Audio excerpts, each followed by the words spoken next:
I know in the last video I said that I was only going to be showing you guys 3 different methods in regards to doing product research. However, I decided to now show you guys a 4th method because I've actually used this method and came across a lot of different products, and it was a quick way to actually find products. I'm going to show you guys exactly how we're going to do this today. And the tool that we're going to be using, guys, is going to be Helium 10. And we're going to use the black box option. So you can see right here, they offer a bunch of different tools, and this is why I recommend Helium 10 over ViralLaunch or other services, because they offer you a lot of different information here so that you can do your research, and they keep adding tools and you just keep paying the same amount of money. If you want to purchase specific tools just for specific reasons, you can also do that. But if you're looking at purchasing all of these, it comes out to about $97 a month, but the information they provide you is very, very accurate. They're pulling data straight from Amazon, and you can be confident that the information that you're getting from them is good, okay? So anyways, in regards to the product research, guys, we are going to be using the black box method. So once you click it, it's going to look like something like this. So it kind of looks like the ViralLaunch one and also the Jungle Scout. They're pretty similar in regards to what you guys are going to do. However, Helium 10 has a few different offers and features as I'm doing this video that nobody else has, and this is why I recommend them over everyone else, okay? So first step is you're going to pick the category, so you can pick as many categories as you want. So let's just say that we want to do kitchen and dining, home and kitchen, we can do pet supplies, and maybe even patio, lawn, and garden, okay? So you choose the categories that you guys want. Then number 2 is you're going to go at the top here. So monthly sales. So what is the minimum monthly sales that you want per month? Okay, so this changes based off a few things. Typically, I aim to look for 300 because I want to be able to make sure the product does at least 10 sales per day. However, at the end of the day, it's really not about how many sales it's generating. It's mostly how much revenue that's coming in. Okay, so you guys can either leave this blank and not worry about the sales amount and set up a daily, monthly. So you can, say 10,000. You can sell this. You want to show products that make at least $10,000, and it doesn't matter if they do, 100 units because they could be selling at a lot higher price, or they could be doing, 1,000 units per month in sales. It really doesn't matter. It comes down to your monthly revenue. However, if you do have a goal and you want to make sure that you're able to do, 10 consistent sales, because that's what you want to do, then you could just select 300. Okay. And the price, I wouldn't worry about a max price. Minimum price, I wouldn't go higher than, I wouldn't go lower than probably 15 to 20. So I'm going to actually do 20, just because I know based off my experience, if you're aiming to try to get that 30 to 40% profit margin, you definitely are going to have to be at least in $20. So I would leave it at 20. Review rating, you don't have to worry about that. Then again, if you want to find products that have really poor quality in regards to their rating, then this is where you can put this, because if you find a bunch of products that they all have 3 stars or 4 stars, then you definitely know that you're going to be able to compete with them because they have a poor rating. So maybe we're going to do a 4-star rating for this. Shipping size, you can either choose if it's a standard size or oversized. I usually just leave that blank. Fulfillment, you can choose as FBA, FBM, or Amazon. I always leave this blank because sometimes you might come across a product that is fulfilled by Amazon and is killing it, but then you go do your research and you're finding out that there's fulfilled by Amazon sellers that are also killing it. So if you narrow it down and you just show just FBM or FBA, you're going to miss out on a bunch of products. So leave that blank, in my opinion, guys. Title search, so if you're looking for a specific product that has a specific keyword, then you can just search in that keyword, because let's say that you know what kind of product you want to launch into, and you want to find that product to see if anything or any of those products are making, that have that keyword, then you can put it in. And then same as exclude title keywords, so you don't want to see, a specific product, just put this keyword in here, and it's not going to show you that product, okay? Monthly revenue, like we talked about, you can set that up. We can follow our guidelines I taught you guys in the videos before, which you try to make your monthly revenue between 7,000 to 10,000. As you guys start, 7,000 is really, really good, because like I mentioned, if you have a product that's doing around 7,000 revenue a month, and let's just be super conservative, guys, and we say on average you're probably going to be making I would say about 25 to 30%. So let's just be super conservative, guys, and we'll say 25%.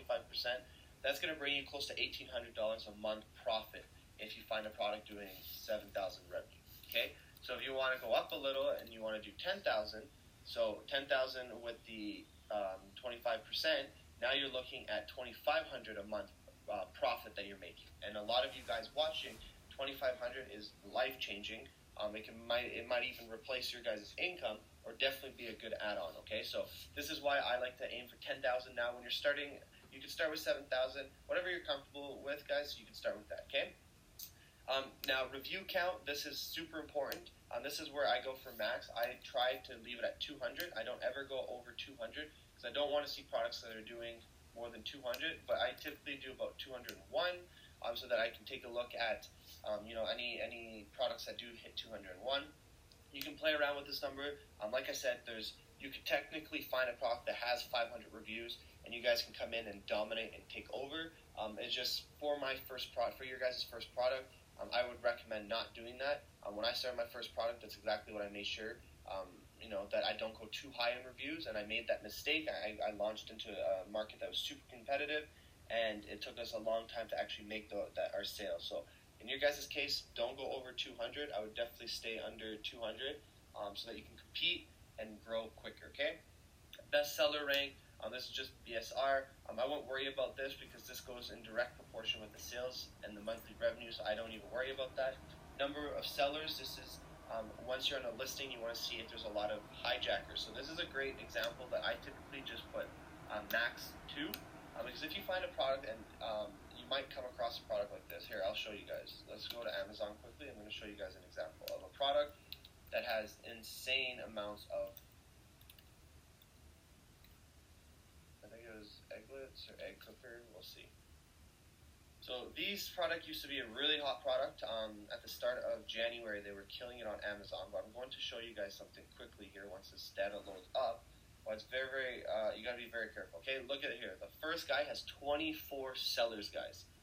1 seller, 3 sellers. So I'm looking right here, as you guys can see, 3 sellers, 24 sellers, 1 seller, 1, 9, 1, 1, 12, 25, 15, 4, 2, 1, 5, 1, 2, 2, 2, 6. So the reason I'm showing you guys this is if you have a product like this that has a lot of sellers already hijacking each other, then you know for a fact, or pretty much 99%, that once you launch your product, it doesn't matter how good your pictures are, if you put your logos in the picture, how nice you create the listing, whatever you do to make it look different, even if you bundled it, I can almost guarantee you that there's going to be hijackers that are going to come because they're already hijacking that product, and they're hijacking products that are killing it in this field. Okay, so what I like to do is keep it to number of 2 sellers so that Helium 10 will just show me products that most likely do not have hijackers in that category yet. People, hijackers haven't come across that product, they don't know it's doing well, and it gives you that advantage. If you leave that and you source a product that has already, on average 10 to 15 sellers, then you're just going to be killing yourself because you're going to order the product and now you're going to be competing for the buy box even if you own that listing, and it's not going to work out. Okay, so we're going to talk about hijackers later and how to prevent it and how to have it removed. But this is a main reason why when you're doing your product research, to make sure that number of sellers, I always put 2, okay? Now, number of images. This is what's really, really unique, and Helium 10, like I said, at this time is the only one doing this.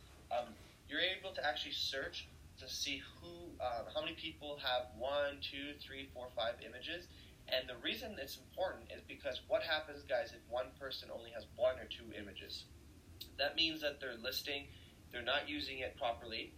Their listing is not optimized, and you guys can literally come in there and take over all their sales, because if they're able to create a revenue of over 10,000 a month, over 300 sales, and their numbers are healthy, but they only have 2 images, you're definitely going to be able to come in there, and you're going to be able to put 7 high-quality pictures, and you're just going to destroy them right off the gate and take over the sales and be at that spot. So it's very, very important, guys, that you use this feature. I always put 2. You can also put 1. I actually did 1 2 days ago, and I came across a lot of products that only have 1 pictures, and I found one product that was doing over $30,000 in revenue with a healthy profit margin, about 31, 32% at the end of the day, with only 1 picture, guys. So, like I said, like this is a great tool to be able to narrow down and just find products that have a handful of images, so that you guys can come in and make your listing 10 times better, so that you can now take over the sales. Okay. A variation count. So this is if they have different sizes, different colors. I usually don't worry about this. And then the weight, same thing. I don't worry about that. If you're only looking for a product that's under 3 pounds or 2 pounds, you don't want to see anything else, then by all means put the max weight of 2 pounds. But I like finding overweight products, because overweight products is actually a hack that I'm going to teach you guys later on. But oversized product is a great hack, because a lot of people don't like to go after that. It costs a little bit more money to launch, and there's less people teaching how to go after those products. However, the great thing is, because less people are teaching it, there's less competition, and if it's harder to get into the market, then it's going to make it really tough for people to go into it, and people won't even bother to go into it. Okay.